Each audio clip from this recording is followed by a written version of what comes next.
I'd die for you. And I would have died for Carl. You know that.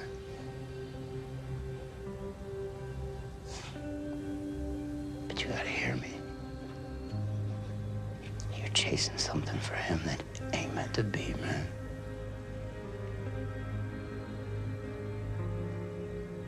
You just gotta let him go.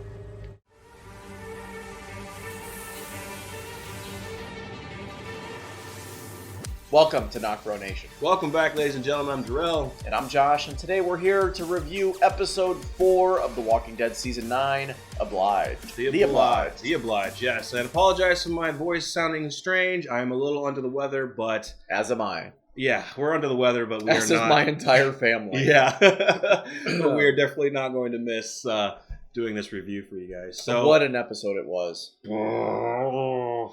Dude, if this didn't lead up to the final episode, I can't tell you what would have. I mean, it seems like almost every episode has been like, even Angela Kang has said this. She's like, every episode has kind of been like a premiere almost, or like a mid-season premiere almost, just because they're building it up. We're anticipating what's happening next, but this episode was amazing. Yeah, absolutely great. It really was. So we're going to kind of separate this, not scene by scene, but person by person, and we're going to start with Rick and Carol's, what we believe is going to be their last conversation. Probably the last conversation. Yeah, so a very emotional, I loved hearing Carol saying, I'm taking my people back to the kingdom. I should say this was right before Rick has a conversation with Eugene. So I guess that's kind of where we should start, because that was a pretty important conversation. Yeah. And that too might be the last conversation he has with Eugene, because and it kind of seemed like it too. Mm-hmm. Because here's Eugene telling Rick that the bridge might not last long term, and Rick is saying it has to. Do everything in your power, because we got to keep it. And Eugene apologizes, saying, I should have read more books, I should have studied more, I should have been more prepared. And Rick essentially said, don't do that. You don't need to read books. You're smart. You got us here. Yeah. And kind of says, it's in a way, it's just reassuring that Eugene is the reason why they're here. Mm-hmm. Yep. I thought it was really good. It was short, but it was really good. Yeah. The one with Carol really stuck with me, honestly, just because, I loved, like I said, hearing her say that she's taking her people back to the kingdom. It's kind of sad, because it's almost like the people who have been with him the longest and who've loved him the most, you wouldn't say are abandoning him. It feels like they're noticing, look, the saviors who have stuck around, who have become us, they're fine. But the dream that you have wanted to do, and the dream that you and Carl have wanted, which that gets ties into Daryl and Rick's together, it's just not working. And Carol was for it. She says, I was a big believer for it. I was, but it's just not working out this way. And in a way, I think that she still is a believer in it. Oh, she is. But she's just not. She realizes that it's kind of both sides. Yeah, right now. It's the saviors too that don't really want to try as much. There might be a few that want to do it, like Laura.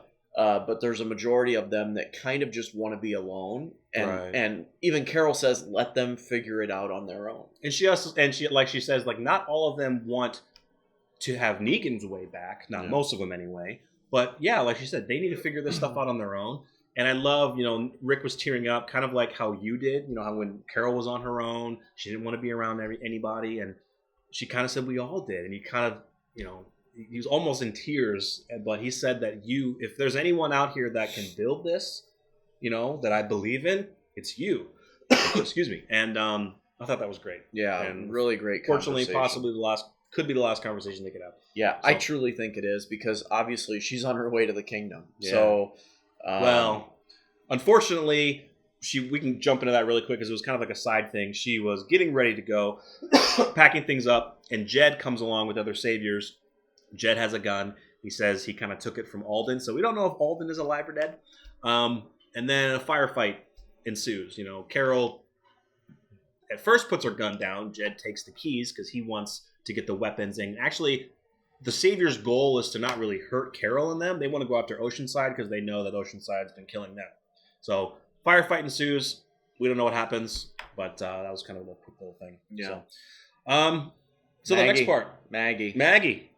She's making her plans. Oh, she's pissed, yeah. She's getting crowbar, she's packing a bag, and she runs into Jesus on her way out. Now, you predicted that it was Jesus that was leaving with her, because it almost did. It looked like him with the bun. I didn't look closely. It was just a bun, but yes, it was actually Diane, one of the ladies from the and kingdom. Here's Jesus telling her that he admits to her that he at once believed in her and doesn't so much now. Or doesn't really agree with what she's wanting to do, and that is go after Negan. Yeah, he says that, okay, you're making this choice like Gregory, but we didn't come up with that, that decision. That was you. Rick didn't have the right to make that decision. It should have been made by a number group of people, but this isn't really your decision either to go after Negan and kill him. Yeah. So I love Jesus because it's like he understands both sides. Like, he is with Maggie to a point. He's with Rick to a point. He wants everybody to make decisions. We're a big group now. We can't just make decisions on our own. And that's what Jesus is kind of telling her. Like, you decided to kill Gregory without discussing with me. Yeah. Rick decided to do this, Rick and Michonne, without discussing with us. And now you're just going to go try to kill Negan? Well, that's not cool. Come on. Like, was it really going to... He's trying to tell her what it really going to do. And, Maggie is in her mind is set. She wants revenge on Negan. Yeah, she even passes up a note from Georgie. Yeah, like another one from Georgie. Another note came from Georgie, and she says, "Leave it in my drawer for when I get back." Yeah. So she's locked and loaded and ready to go. And obviously, word gets out. Jesus spills the beans and tells Jerry, I think it is, initially. It comes into a relay or whatever. Yeah. So Jesus does relay it out. Jerry comes and tells that Maggie is on the run on her way to Alexandria. Right. So we'll sidebar that because we're going to jump back to we'll do Michonne. Oh, that's right. Yes, we'll do Michonne first. I completely forgot about Michonne. So we'll do Michonne first, and we'll leave the good bits for the end. So. And this was badass because it's like a musical montage of Michonne waking up in the morning, planning the community, the activities of the community, running the community, helping out. She's got books open. She's studying laws. We got to assume. Yeah. And then going out and slaughtering walkers at night.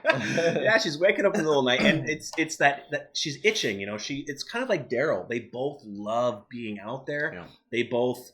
They get strength from, being out in the wild and killing walkers. Now they're not like lusting after it, kind of like, she makes a point of this later when she's talking to Negan, but it's I don't know what it is with her. It reminded me of when they first got to Alexandria and they were in the community for a few weeks or at least a week or something. And they were all sleeping in the same room. They were sleeping in the same room. And then there was a couple, I don't remember if it was Carl or if it was Maggie or if it was Michonne or Daryl, but one of them made the comment of being in this community now is making us kind of getting used to it and weaker that we're here and not able to be in that constant watching your back and alertness. And that was the one thing Rick was always, tried to get, out the Alexandrians to understand. Is like, you've been sitting behind these walls for so long that you don't know what the hell's going on.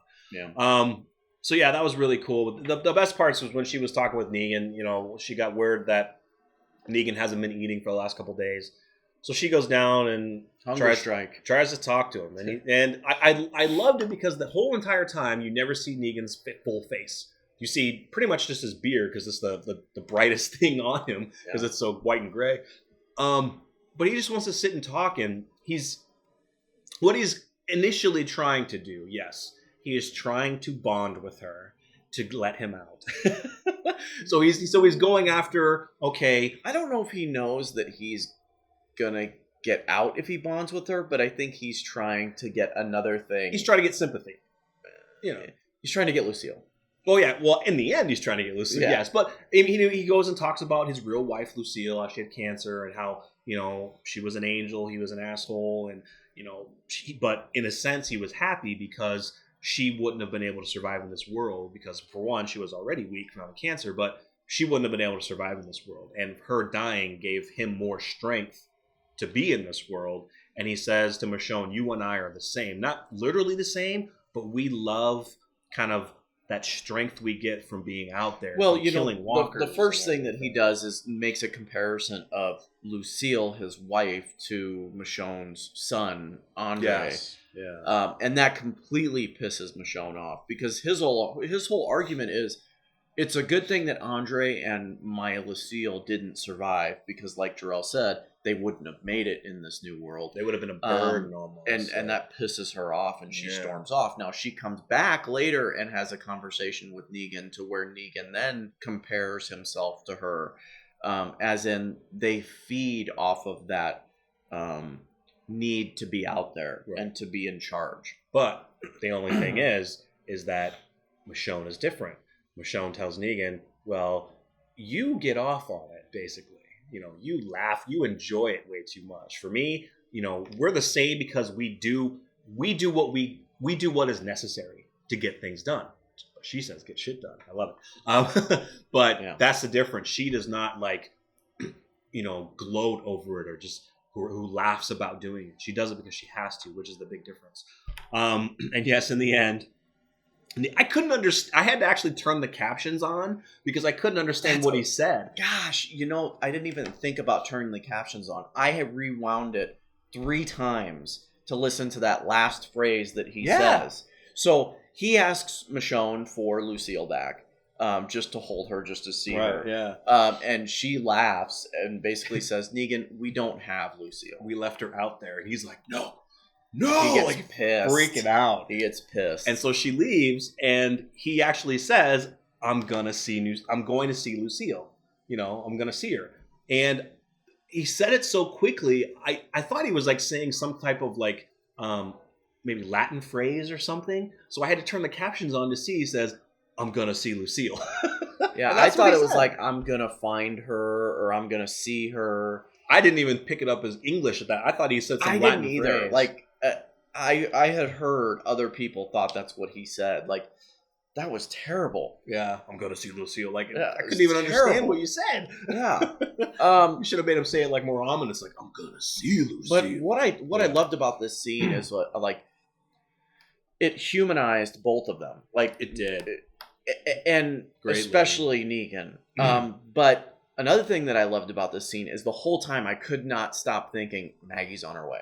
You're literally talking to this person and Maggie's on her way. And so much so that Rick immediately walkies the lookouts, right? Yep. The checkpoints, saying, hey, if Maggie makes it to the community, if Maggie makes it to the community, do not let her go in alone without a chauffeur. And then he radios Maggie, look, let's talk. Yeah, if you're listening, let's talk. Yeah, and immediately the checkpoint person, after talking to Rick, says, I think she's done talking. Yeah, she doesn't give that relay in. So Daryl, finale pretty much. So Daryl sees there's some trouble and, Isn't that crazy? Because the whole time you see the look on Daryl's face and you're like, this dude knows. He knows what's up. He knows what's up. From our predictions, he's going to take her there. And he's take him there. Purposely delaying it. Because here he says, hey, what's the problem? Hey, I'll take you. Yeah, get on my bike. We'll go faster. Yeah, and so they make their way and Rick immediately notices, hey, you missed the turn. And Daryl's still riding. And they pull over, and that's when we get the scene of Rick immediately knows, hey, are you, he's like, are you in on this? Are you purposely delaying me? And this is where we get it. Daryl lays it all on the line. He's like, yep. And goes after Rick. And they fight. Yeah, they fight. And roll into a huge... Roll into the pit. Now, I know that he said that Daryl went in there. From the shots that we saw, we didn't really know if Daryl was down there. But... He was. They both went up down there. And the conversation that they had when they were down there before they got out was amazing. It was. Daryl was laying it all on the line that, look, pretty much we need to kill him. It needs to end. And he's bringing comparisons back about, he kind of says, look, the vision that you had, the vision that Carl is having is not one that's working out. And you need to let him go. Because Daryl feels, I think I mentioned this before, Daryl feels that Rick's vision is only with like Carl, Michonne, and Judith in that vision and not looking at the rest of everyone, including Daryl. Yeah. Like, that's why Daryl has felt so alone. Like, we're not, remember he says a couple episodes ago, Rick is blind to everyone except for helping out the Saviors. Well, helping out the Saviors because it was Carl's vision. Yeah. That's what, because Daryl, episodes ago, he was like, we don't go out anymore. But he also tells Rick, like, I understand Maggie's point of view. Like, any references Glenn. He's like, Glenn saved your life. If it wasn't for Glenn, you wouldn't be here. And you seem to forget that. And Rick's like, no. I think about that every day, but this is the way that it has to be. This, along with Carl and everyone else, and Daryl's like, if we don't kill him, there will be an uprising because he's still out here. And Rick's like, no, if we kill him, he's a martyr. Yeah. So it's like they're both fighting back and forth, and then they get they get personal, and like Josh said that Daryl mentions Glenn, he mentions Carl, he mentions Lori. I mean, he's bringing up everyone who has died, but Rick says if we kill him and make him a martyr, then everyone who has died will be for nothing. Mm-hmm. Glenn, Lori, Carl, everyone who has died, it'll be for nothing. So they, I don't think in the end of that conversation, I don't think that it's not settled. Yeah, it's definitely not settled, but what we saw was an infatuation with each other and a true bond. Oh yeah. Because Rick turns to Daryl and says, or was it Daryl that said it? I love you like a brother. Now I know that he says, "Brother, take my hand" as they're getting out. I can't remember. I think it's Daryl. Daryl says to Rick, I think you might be right. I love you. You're always going to be like a brother to me. And in the end, like we were saying, I don't think it's settled, but they realize that they need to get out of there because there are walkers starting to come in. Furthermore, they hear the gunshots from the camp incident with Carol and Jed, and so one falls in, and then more fall in. And it was a pretty dramatic scene of them getting out using the roots that were there, like, and then of course hearing Rick, telling Daryl, "Brother, take my hand." It also made me think of Hulk Hogan at the same time. But I got goosebumps because it was amazing. It was great. There were only a couple of scenes that are like that between them, and that is like when Rick bites that neck off, and they're talking the next morning, and then obviously the hug scene after Daryl gets out. And that's another thing that Rick mentions in the pit. He's like, how can you be so for killing Negan when you let go of Dwight? You let Dwight go. You after what that dude did to you, what he did to everyone, Denise, everyone, and you let him go. How do you want to kill Negan? What's the difference? In a sense, But in the end, they get out, and here's another scene that I loved is Rick sees the horse that ran away from the camp. Is now in danger of being killed because they run into the herd. It miraculously came there. Yeah. Whatever. So they see the herd, they see the horse, and Rick says, "I will meet you at the bridge." And Daryl doesn't want him to do it. Daryl is scared. Well, no, what you see fear in Daryl. Yeah, so one thing Daryl wants him to do is actually lead the herd to the bridge, because since it's not finished, they'll weigh it down, it'll break, they'll all get washed away. Rick says, Rick does not want them to do that. They need that bridge. But yeah, Rick says, I'm going to lead them away, and you do see the fear in Daryl's eyes. He's like, no, dude, just jump on the bike, let's get the hell out of here. And Rick's like, no, let's do this. I mean, he even tells him, be safe. Be safe. Yeah, they both say, well, Daryl says be safe, Rick says you too. And you almost get that feeling like Daryl feels sorry for the way that he feels. And just is afraid of losing Rick. We know that Daryl wasn't going to kill Rick. They were just going to fight to delay him from Maggie achieving her ultimate goal. But, Rick starts to lead the herd away. And it's a nice casual scene. He's just in his horse chilling, right? Lots of walkers behind him. And then he comes up to a T section of a road. And, hey, what do you know? There's another freaking full set of walkers coming in. and he is basically surrounded. Reminds me of when he went to Atlanta and ran into that ran herd. into it by the tank. Yeah, and that horse bucked him off of the tank, and unfortunately did the same thing. But this time he lands on a piece of rebarb, I think it's called. Rebar, yeah. And it went right through his left side. And he's lying there. And the end of just the shot coming up, the music just dun dun dun dun dun dun. And you get walkers coming in from both sides. And the one that's the closest is the one on his left side. Now, it appeared that he passed out from shock. Yes, I would assume so. Yeah. He was it's a pretty bad wound. I mean, it's terrible. Straight through the side.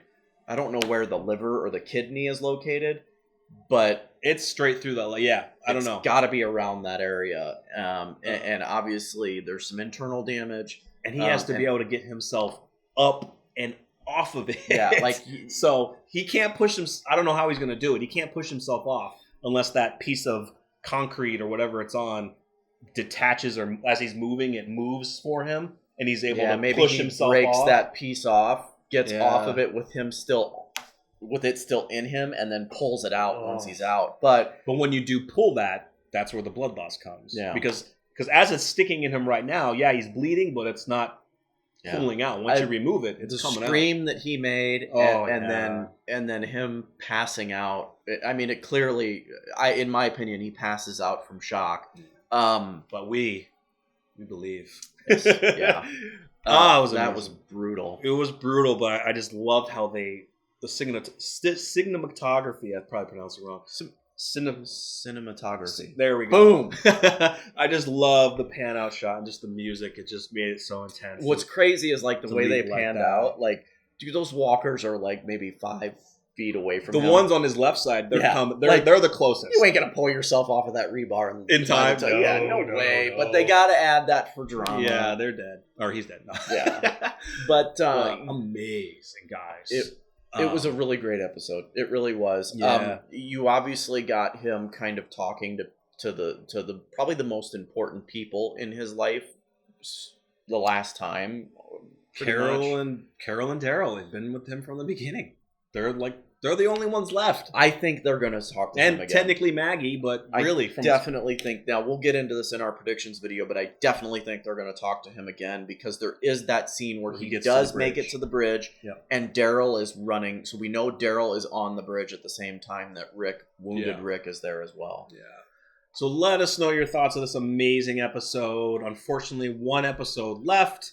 They have panned it. Rick's last episode. Rick Grimes' last episode. Let us know the name of it. Well, no, not the title of the episode. What's the title? I guess we'll get into that in our predictions. It's Who Are You Now? No. I'm sorry. What Comes After? Excuse me. What Comes After? That's what episode 5 is titled. What Comes After?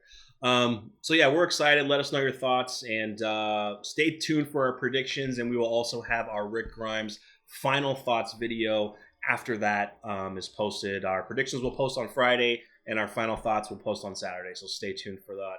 And we'll try to prepare ourselves for this week.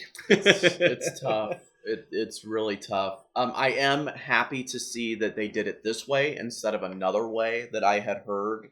There was a leak that Jed was going to be involved, and they were going to shoot him.